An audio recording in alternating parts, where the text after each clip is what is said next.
వందనాలండి. ఈరోజు ఫిబ్రవరి 25. అబీమెలెకు అనే వ్యక్తి న్యాయాధిపతుల గ్రంథంలో ఒక ఇంపార్టెంట్ పర్సన్. అతని గురించి కొన్ని విషయాలు తెలుసుకుందాం.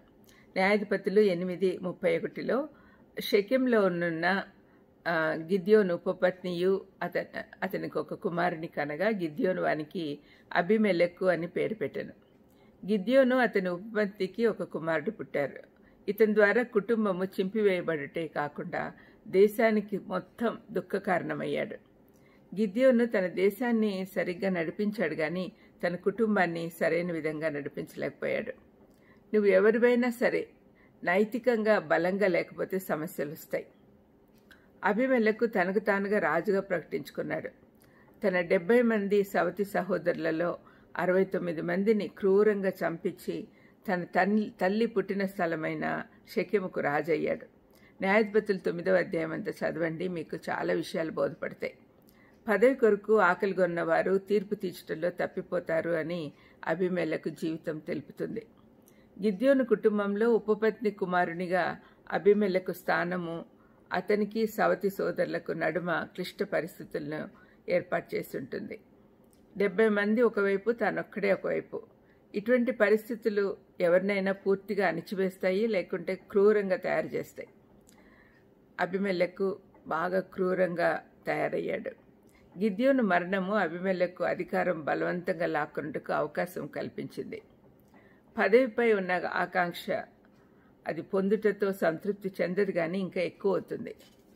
అబీమెలెకు ఈ ఆకలితో నిండిపోయి ఆ పదవి పోగొట్టుకునే ఏ పరిస్థితి లేకుండా చేసుకున్నాడు. యోతామును ఒక్కడు తప్పించుకున్నాడు కానీ మిగిలిన 69 మంది సోదరులను చంపించాడు. తప్పించుకున్న ఈ యోతాము ఒక కొండపైకి నిలబడి షేము పెద్దలతో మాట్లాడాడు. వాళ్లకు ఒక కథ చెప్తున్నాడు అనమాట. తమను ఏలేదానికి రాజును వెతుకుతున్న చెట్లను గురించి ఒక ఉపమానం చెప్పాడు. దయచేసి అది చదవండి, మీకు అర్థమవుతుంది. సరైన వ్యక్తులను ఎన్నుకొనుటకు ప్రజలకు సాయం చేయాలనే ఉద్దేశంతో ఈ కథ చెప్పాడు. నైతిక విలువలు లేని నాయకుడిని ఎన్నుకోవద్దని వారికి చెప్పాడు. 3 ఏళ్ల తర్వాత అబీమెలెకు అతనికి షెకెం నివాసులకు నడుమ గొడవలు మొదలయ్యాయి. దాని ఫలితంగా అబీమెలెకు చంపబడ్డాడు. అట్లు అబీమెలెకు తన 70 మంది సహోదరులను చంపుట వల్ల తన తండ్రికి చేసిన ద్రోహంను దేవుడు మరలా అతని మీదికి రప్పించెను. షెకెం వారు చేసిన ద్రోహం అంతటినీ దేవుడు వారి తలల మీదికి మరలా రాజేసెను అని రాయబడి ఉంది. దేవుడు దుష్ట ఆత్మను ఒక స్త్రీని ఉపయోగించుకొని తన చిత్తం నెరవేర్చాడు.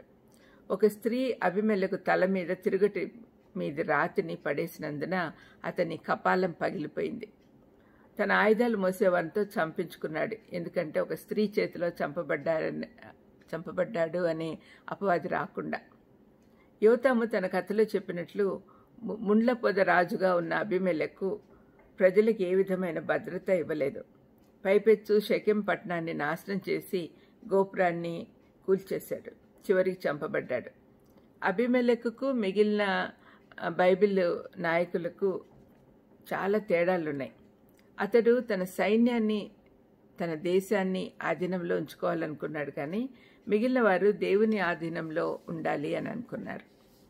ప్రార్థన చేసుకుందాం. దయామేడ స్తోత్రం ప్రభా, కృపామేడ మీకే వందనాలు. అబీమెలెకు లాంటి వాళ్ళంగా ఉండకుండా తండ్రి మంచి వాళ్ళంగా తయారయ్యేటట్టు మీరే ఆశీర్వదించమని, మీరు చూపిస్తున్న చెడ్డ క్యారెక్టర్స్ని మేము గమనించి అటువంటి లక్షణాలు మాలో లేకుండా చేసుకునే దానికి సహాయం చేయమని యేసుక్రీస్తు నామమున వేడుకొంచున్నాను తండ్రి. ఆమెన్. God bless you.